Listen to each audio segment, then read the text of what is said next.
Na hata mapato yangu wanahabari wenye wao mnakuja, mmekuja nyumbani wengi sana. Leo hata nilikuwa naomba wanahabari pia mnisaidie kasi kuka, hata msaidie msichana wangu.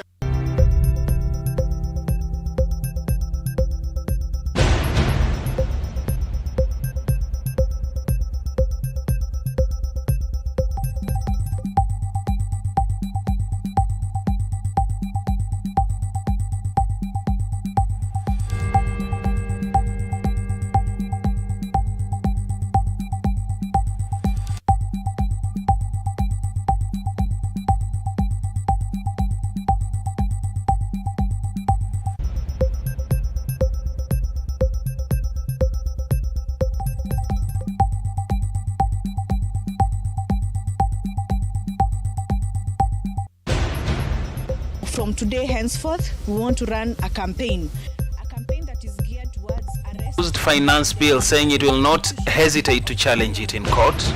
In institutions to guide students in making choices based on the income levels. And of course, the university and tertiary selection process for the 869,792 candidates is officially underway. Machogu says fees details of all higher institutions will be published on websites. And of course, Interior CS Kindiki conducts a joint police KDF operation in Laikipia County, thereby extending curfew in areas declared disturbed for 30 days.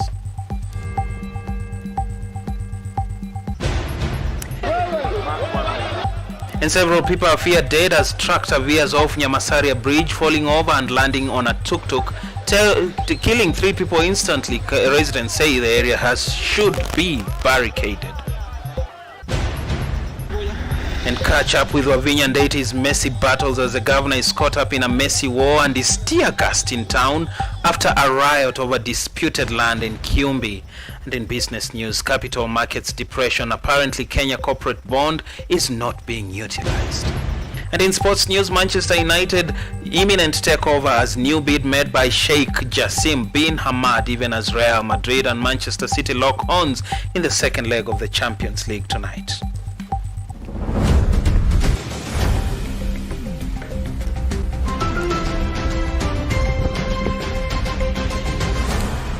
It's the defining face of the news tonight. It's the 17th of May 2023. My name is Francis Msakali. Also tonight,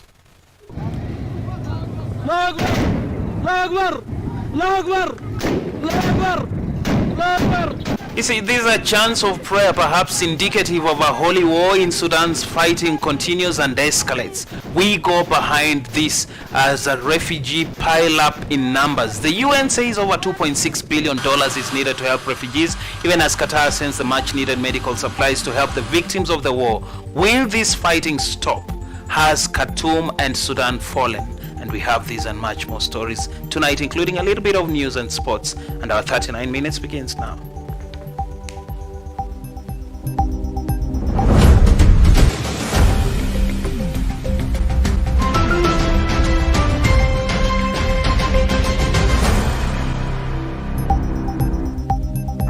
welcome you to interact with us on our social media platforms at Imani Television on Facebook. We are live there as we speak.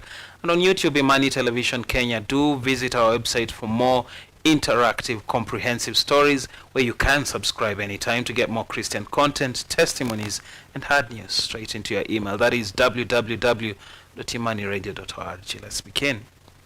Now, the committee, composed of a group of 14 distinguished individuals consisting of the representatives hailing from the Kenya First Kenya First and Azimio political parties, has today resumed its deliberations. Now, the committee members convened to address a number of urgent matters that have recently resurfaced, with a specific focus on the escalating cost of living, as well as necessary reforms within the Independent Electoral and Boundaries Commission. Now, the committee members, having taken upon themselves the onerous task of grappling with these pressing issues, are determined to dedicate their efforts towards arriving at solutions that will help mitigate the negative impacts of these challenges. Let's listen. A quick discussion on it. We have constituted a subcommittee of 6 members. On the Azimio side, Senator Sifuna is a member, Senator Wambua, and Honorable Millie Odhiambo, and they are convened by Senator Sifuna. On the Kenya Kwanza side, Senator Halwale, Senator Sigei, and Honorable Mutuse are members, and they are convened by Senator Sigei. We expect that by the time we come back, they'll have concretized thoughts around that. And we take the early opportunity that on that selection, that idea of reconstitution of the IBC, anyone with any idea is welcome to share it with us through our joint secretaries so that we can factor in our discussion. It was like this. We agreed we would have a meeting with the core principals or their agents. And we have been able to meet their representatives. We may not have met the core principals, but we have met their representatives, and we have agreed. As you can see, we are actually agreeing on one issue after the other. We seem to be headed in the right direction, if you can commend us for that. Yes. That we are agreeing, even where there appears to be a disagreement. After we sit down, after we talk at arm's length, that means we talk without being coerced, influenced, or whatever it is. We actually agree, and those are the agreements we are communicating. So we were able to have the meetings, we got the instructions, and we have been able. The Law Society of Kenya said some of the proposals in the proposed finance bill go against the law, and the society will not hesitate to challenge it in court. Now, the Law Society of Kenya President Eric says they are preparing a memorandum in response to the proposals that will be submitted to Parliament for consideration, failure to which the lawyers' body will seek redress in court. Now, the URI further added that LSK is keenly monitoring the taxation measures and how they are administered, stating that if the situation calls for the society, it will seek the court's interpretation on the same. Now, the Law Society of Kenya has also embarked on a campaign to weed out professional quacks and individuals operating as advocates without a valid practice license. 4 individuals have been arrested for posing as lawyers. Let's listen in. From today henceforth, we want to run a campaign that is geared towards arresting and ensuring prosecution of anyone who is practicing, or rather who is purporting to practice as an advocate. We are happy as a society that in conjunction with the branches have already taken up the mandate to ensure that no quacks are appearing in court. There are some proposals which we think are extremely harmful, but in the event that our objections to the various proposals that are contained in the Finance Act are overlooked by Parliament or are not given the seriousness. Now, Machakos Governor Wavinya Ndeti has found herself on the receiving end after she has been caught up in a riot over a disputed piece of land near Kiumbi town along Mombasa Road. Now, the governor had gone to the area after learning that the police were battling with MCAs and members of the public protesting the invasion of the land on the Machakos Kiumbi and by private developers. Now, they were caught up in this melee and several people were injured. And of course, let's look at the melee.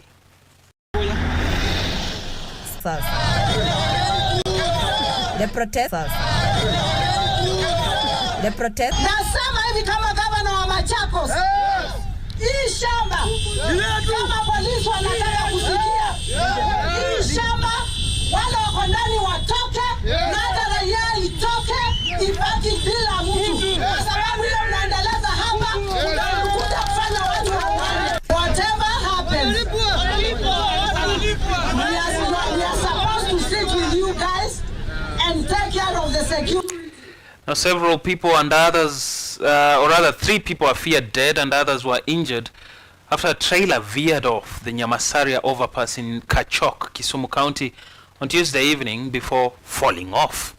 Now, the trailer landed on a tuk-tuk that was below the overpass on its way to Kisumu CBD on Nairobi Road, trapping passengers and the driver. Now, they have been so far pronounced dead. According to Samuel Odera, a taxi driver who was driving behind the trailer before it veered off, the trailer lost control before landing on the tuk-tuk on this road below. Now, residents thronged the scene of the accident, called the Kenya National Highway and Authority to consider improving the road structure to avert the loss of lives through accidents. Now, they noted that the area has become a major black spot as well. Let's listen.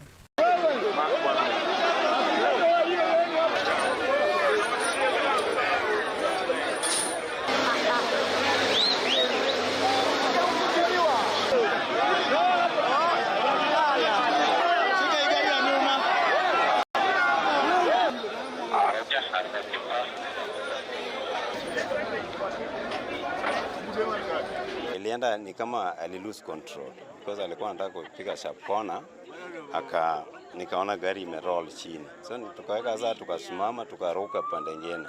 Kwenda pande nyingine nikapata kama immediately watu wako wamekufeka, nikaona kama nini, kuna kijana, ni kama kijana alikuwa ndani ya tuktuk. Yeye ndio nimemwona wa kwanza, ni kama tumbo imetoka nje. Then immediately nini wa trailer pia alikuwa amekufa already. Lakini nina huzuni kwa sababu trailer kila mara inaua watoto wa watu. The Deputy Speaker of Trans Nzoia County Assembly, Obid Mahanga, has criticized the Ministry of Education for failing to take action against head teachers who charge fees in primary schools, specifically in Trans Nzoia County. Now, he was speaking today during a session of Parliament in Trans Nzoia County, while he urged parents to also be decisive when they are speaking, or rather when they are taking their students to school. Let's listen.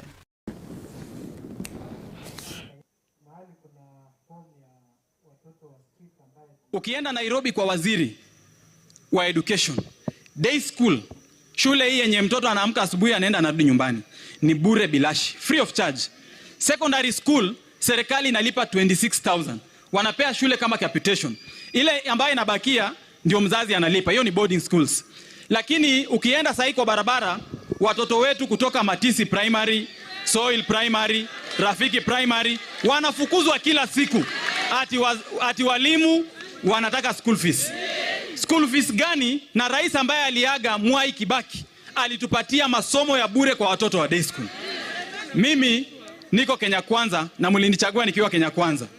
Na hata kama Kenya Kwanza hairuhusu maandamano, mimi ndawaita nyinyi wazazi tuandamane na nyinyi. Na tutaandamana mpaka kwa ofisi ya County Director of Education.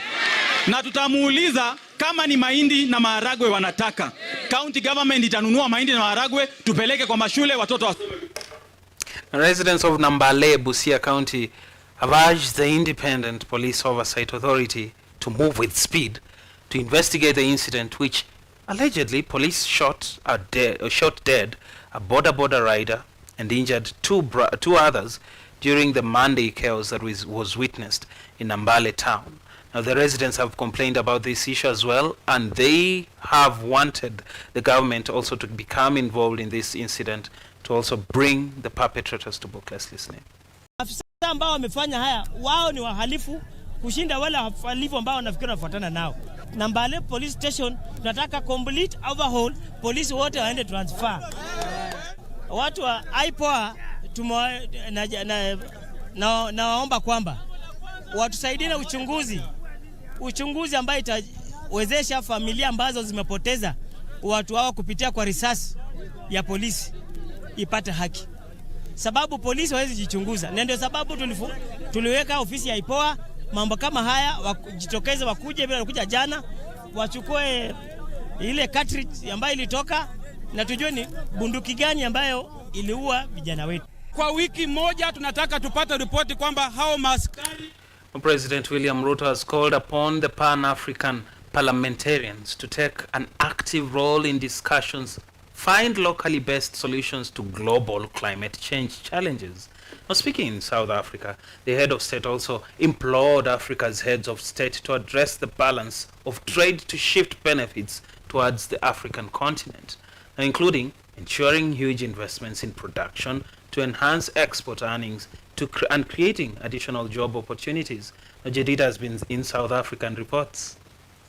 I am persuaded that our generation of African leaders has the historic mandate to retire this unhelpful profile and in its place articulate a more accurate and compelling portrait of Africa that is both faithful to fact yet also developmentally inspirational. Through this fundamental shift, we have the opportunity to empower and mobilize our people to drive transformation, attract investment, and inspire partnerships and collaborations across the world. I see a tremendously decisive role for yourselves as members of the Pan-African Parliament, since you represent the voices of Africans on all issues pertaining to every sphere and sector of individual and collective endeavor. Please don't let us down. Under the leadership of the Education Cabinet Secretary Ezekiel Machogu, the University of Nairobi Taifa Hall played host to the pivotal event, that is, the student selection for university admission following the KCSE examination performance last year. Now, this move comes as universities grapple with a debt burden of 61 billion, prompting the government to implement changes in the university funding system. Now, in light of this, students who excelled in the KCSE examination by attaining a minimum grade of C+ will secure slots in universities, while those with lower grades will be directed towards technical institutions. Now, by enacting a transparent, merit-based selection process, the Ministry of Education aims to establish a just, inclusive education system that empowers students to unlock their full potential. Let's listen. As announced by the President, at least 45,000 students from needy and vulnerable backgrounds will access university education without paying any fees, as the government will meet their full costs of education. And I repeat that if one wants to join a private university and makes a choice that he wants to join any one of our private universities within Kenya, we will be able to place him or her in that private university, but government will not be able to give scholarship. The grant that we give, the scholarships given to public universities, and those who wish to join private universities will only access loans from higher education loans board. Well, Governor Lomurkai has asked President William Ruto to intervene and rescue 32 Kenyans who are imprisoned in the neighboring country in Uganda, so that they can be reunited to their families.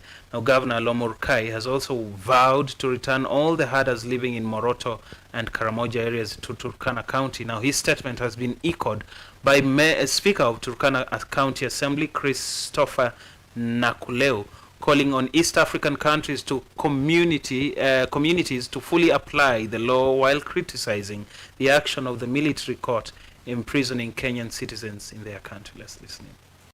Tunataka kurudisha watu wetu, iwe wakati nyazi iko ama wakati nyazi hakuna.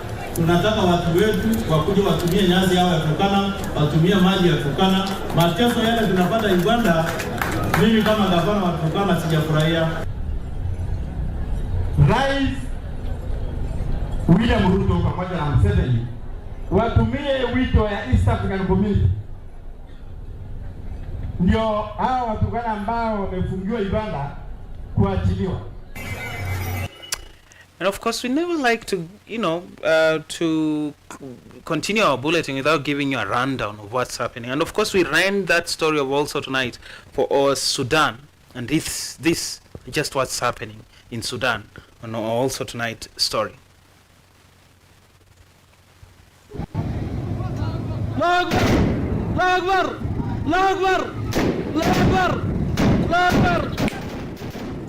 Now these are chants of, Sudan fighting. People are fighting in Sudan.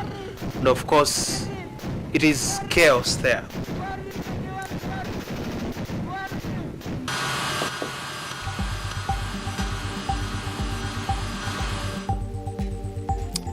Now, the United Nations has said more than half of Sudan's populations are now in need of aid and protection, and civilians are seeking for shelter from airstrikes and sporadic clashes between rival military factions in the Khartoum area. Now, tonight we are giving you an in-depth report of the war that is prevalent in Sudan that has left millions of people homeless and in pain. Now, residents say power has been cut, food is in short supply, and drinking water is scarce due to the violent power struggle now in its second month, despite international mediation efforts. Now, these are the images today on your screen, where much needed humanitarian aid arriving at Port Sudan. It includes medical supply from Qatar and Egypt. This plane carries aid needed for surgeries amid the current situation in Sudan. There are some medicine, blood donation bags and trauma kits. Again, I thank the Qatari government. Now, on the ground, much of the fighting between the Sudanese army and much of the rapid support forces is concentrated on the triangle capital, that is Khartoum, Bari, and north of the capital, and Omdurman across the Nile River. Now, the army says it pushed back the paramilitary group from the Omdurman city across the Nile from Khartoum. It also says troops targeted a number of rebel positions from the center and north of the capital, resulting in heavy losses, including weapons and vehicles. Now, but the Rapid Support Forces is claiming victory in the northern, saying it gained control of the several military bases. A group has released footage. It shows the capture of 700 soldiers. Now, this ongoing violence has caused major humanitarian crisis. 25 million people, more than half the population of Sudan, need humanitarian aid and protection. This is the highest number we have ever seen in the country. Now, many people say also the situation is unbearable. There is no shelter. We have no family to stay with. We can't go back to our homes. We don't know which state is safe to go. We can't endure it any longer. War and destruction. We can't sleep because of the mosquitoes. We want to leave this place for a safer area. Now, the violence has already spread to the western Darfur region, with the worst sighting happening in Janina. More than 300 people are reported to have been killed in a matter of days. Now, negotiations towards a ceasefire and a safe passage for refugees is continuing in Jeddah in Saudi Arabia. And of course, here's the sample.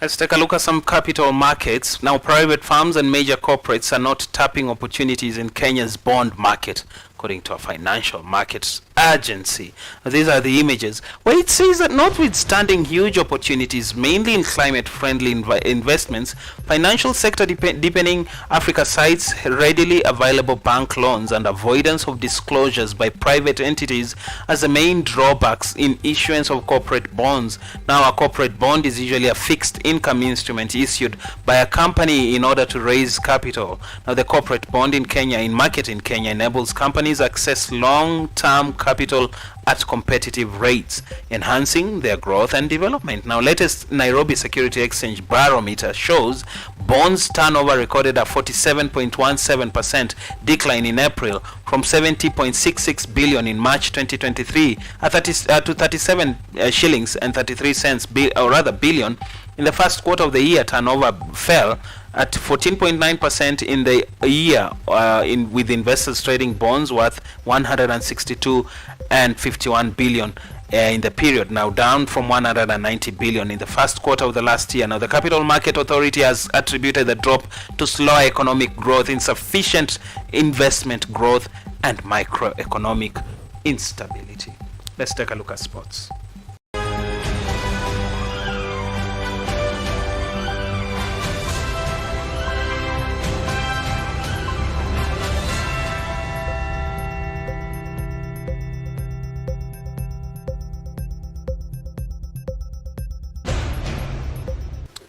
Now tonight we're having a Champions League match. That is, Manchester City is playing tonight, and of course they are going head to head with Real Madrid, and of course it's going to be a match that everyone is talking about. Chances are the winner is the favorite to take the cup of the Champions League. But on other news, Sheikh Jassim bin Hamad Al Thani is returned, or has returned, with a last-ditch offer to buy Manchester United.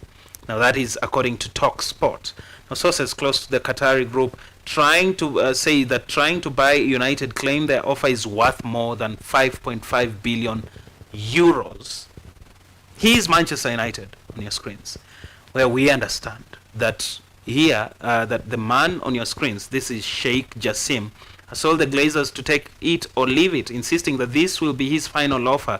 The new package is said to be 4.8 billion for full sell plus pledged investment into the club and local community. Now, Sheikh Jassim also says the plans to clear United debts more than 500 million. Now, Sir James Ratcliffe's offer for a reduced stake in the Old Trafford Giants values the club at a nearer 6 billion euros. Now, the brothers Joel and Avram Glazer are believed to prefer Ratcliffe's proposal, as it will see them retain some of their shares. No preferred bidder has yet been named by the Rain Group, who are handling the sale process, which started as far as November. The summer transfer window is fast approaching, and the drawn-out takeover process could affect United's plans. Now, the club's new ownership model may not be in place when the market opens, and the Glazer family has been in control of the 13-time Premier League winners since the summer of 2005.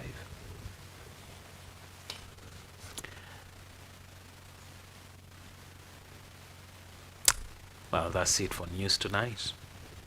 Good night.